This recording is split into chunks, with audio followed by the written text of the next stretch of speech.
মাছ ছোট হোক বা সাইজে বড়, আমার মনে হয় যারা ইলিশ খেতে পছন্দ করো তাদের কাছে ইলিশের গন্ধটাই যথেষ্ট। তো আজ আমি বানাবো ইলিশের মুড়ো দিয়ে পুঁই শাক চচ্চড়ি। আমার মাছটা সাইজে ছিল ছোট, খেতে কিন্তু দারুণ টেস্টি। তো হালকা একটু নুন হলুদ দিয়ে ভেজে নেব কড়াইতে তেল দিয়ে। এবার ওই তেলেই দিয়েছিলাম একটা তেজপাতা, দুটো শুকনো লঙ্কা, একটু পাঁচফোড়ন ফোড়নে দিয়ে ভালো করে একটু নেড়ে ছেড়ে যখন সুন্দর একটা গন্ধ বেরোবে, এইবার আমি পুঁই শাকের সবজিটা দিয়ে দিয়েছিলাম। এখানে আমি আমার পছন্দ মতো সবজি নিয়েছিলাম, পটল, বেগুন, কুমড়ো, তোমরা তোমাদের পছন্দ মতো যা খুশি দিতে পারো।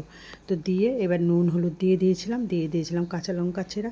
ভালো করে একটু নেড়ে চেড়ে যখন নেড়ে চেড়ে তারপরে দিয়ে দিয়েছিলাম ঢেকে। ঢাকনাটা খুলে কিন্তু আমি মাঝে মাঝে নেড়ে চেড়ে দেবো। তো নেড়ে চেড়ে দিয়ে এইবার ইলিশের মুড়োগুলো দিয়ে দেবো।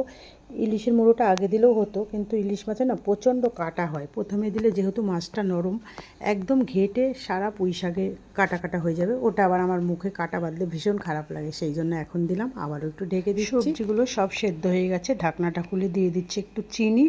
এইবার চিনিটা দিয়ে ভালো করে একটু নেড়ে চেড়ে দেবো।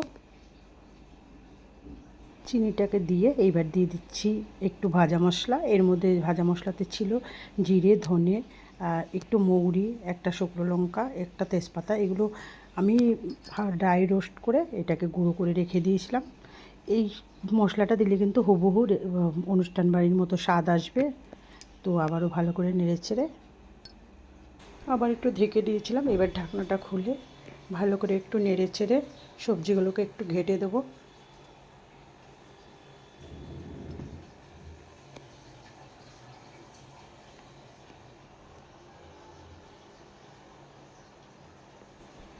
একদম রেডি হয়ে গেছে, এইবার আমি নামিয়ে নিচ্ছি। এটা কিন্তু ভাত রুটি যার সাথেই খাও না কেন দারুণ লাগে খেতে।